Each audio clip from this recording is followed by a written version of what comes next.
Several days ago, I made a video how the EU wants their citizens to register every poultry animal that they own so that they can put it into a government database so everything can be tracked and traced for surveillance and health reasons. And I showed you or talked to you about how that is all tied back to the WHO, the World Health Organization, and their pandemic accord they are putting together using the One Health approach. The One Health approach is whenever the WHO wants you to think about not just your own viruses or sicknesses, but then how things affect wildlife around you, the environment around you, the climate around you. All of those things are to take it all into account and put it into this pandemic accord, how we need to consider all of these things whenever we come up with a policy or anything like that.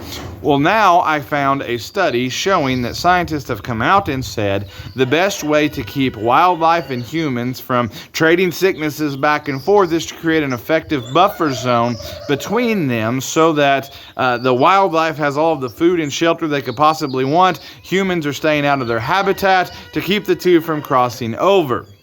That all sounds great in a Cinderella made-up world, right? But there are sacrifices that would have to be made in order for that to work. See, everything doesn't run off hopes and dreams. We need to understand that there are sacrifices with literally every decision that is to be made. Everything you do. If you're going to be lazy, there will be sacrifices. If you're going to work hard, there will be sacrifices, and you have to learn what sacrifices you're willing to put up with. In today's video, I want to discuss these things, and I also want to discuss why I talk about this stuff so much. If that sounds interesting, stick around. I once was lost, oh, but now I am found. Was blind, but now I see. Let's jump right into this. There will be a link in the description box down below. For those of you that don't know, that is Hunter, our goat. That is our boy, that's our buck, and he is separated from the girls. They should be having babies any time, so that will be exciting times.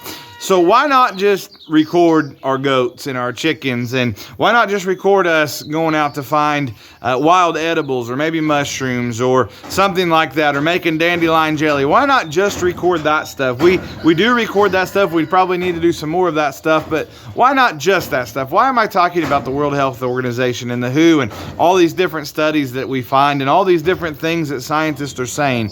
Well, we're doing that because if I just record dandelion picking and mushroom hunting and the occasional fishing trip or hunting trip, you are not going to understand really the reality of the world that is around you. See, all of those things are great, and learning all of those things is awesome, and you should do that. I believe anyway, you should learn as much of that kind of stuff as you can and be as self-sustainable as possible. I believe all of those are good things. However, you may not understand how important they are without knowing how crazy the world is around us. Not only that, the Bible says, if you see the sword coming and you don't warn the people, well, then that blood is required of your hands. And see, I believe all of this lines up with biblical prophecy at the end of the day.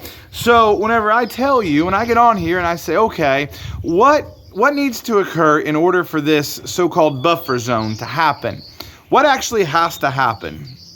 How do we keep humans away from the habitat of this wildlife, right? Whether it be bats or anything else, just pick one, it doesn't matter. Well, the best way that I can think of doing that is to make sure the population does not encroach upon that habitat, which would mean you would have to make sure that population doesn't grow. Like you would try to lower the population of the earth, which is happening. As far as fertility rates are dropping drastically. We know this. This is not disputed. This is actually occurring. We understand that sicknesses and cancers and all of those things are on the rise. And so it seems as if we are quickly approaching a time when there may be a peak in our population, and then we will start to decrease after that peak. And so how do you keep people from getting around these animals that makes them sick? Well, you have less people. And you don't allow them to go into places that are currently wild, and then maybe as people die off, the government comes in and they buy the lands and they make them federal, and then they say, okay, well, nobody else can build here no more, nobody can live here, and they push everybody, all the people, basically into a corral, right, a feedlot, if you will, while the rest of the planet lives wild and free. That seems to me like the only way to do it. How else do you keep people from encroaching on the habitat of wild animals? And then my next question is, where does it stop?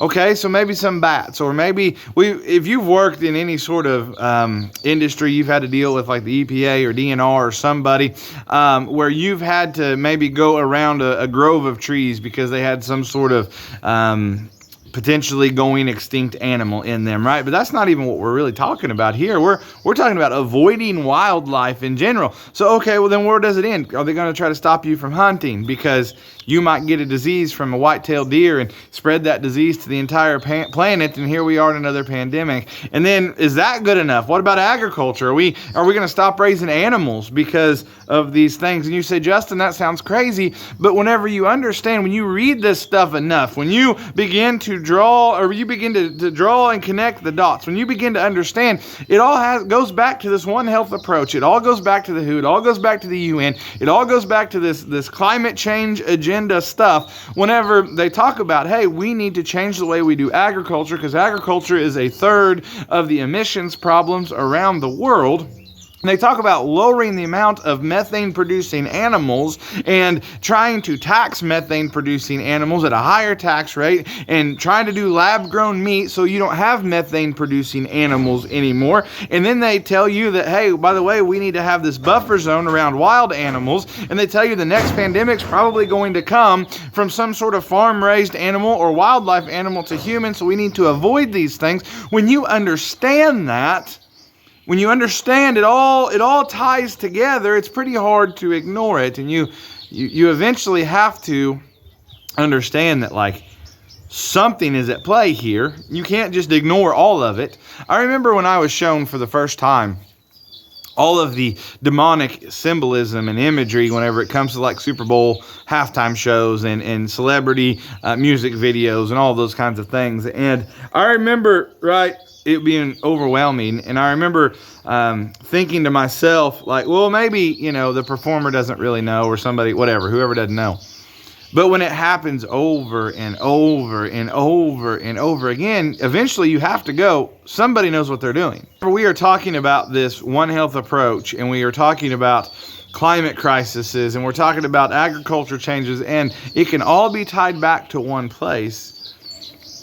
Well, then how can we possibly look at it and go, well, that's not going on? Yeah, obviously, this is what's going on. They're trying to stop people from spreading across the globe. They're trying to stop people from raising animals. They're going to try to pull you away from the wildlife. And I don't know about you, but I don't feel any more human. The place I feel the most human is whenever I'm hunting and fishing, right? That is where I feel the most like myself. And so to try to pull that away from us, and try to say, you got to avoid this because you're going to create the next pandemic. And they'll say, by the way, this is for safety. Not just safety, right? But your patriotic duty, and you're going to get great grandma sick and all of these kinds of things. And that would have sounded crazy pre-COVID era stuff, right? But now post-COVID era, just today, our youngest one had a checkup.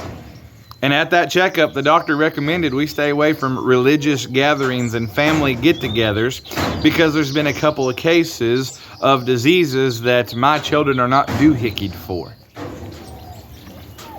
That was her recommendation. And that's in southern Missouri today, right now. So don't tell me this stuff isn't coming. This is why we do these videos. Yes, we'll do videos about hunting and fishing and finding dandelions and looking for morels or whatever, right? But understand, like, I'm doing this to hopefully somebody will watch this and their eyes will be opened up.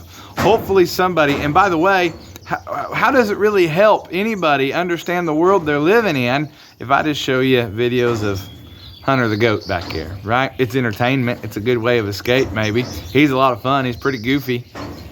But how does that really help anything? My name is Justin. This has been Built on Faith Homestead or Leaving Egypt. I sure appreciate you watching. We'll catch you on the next video.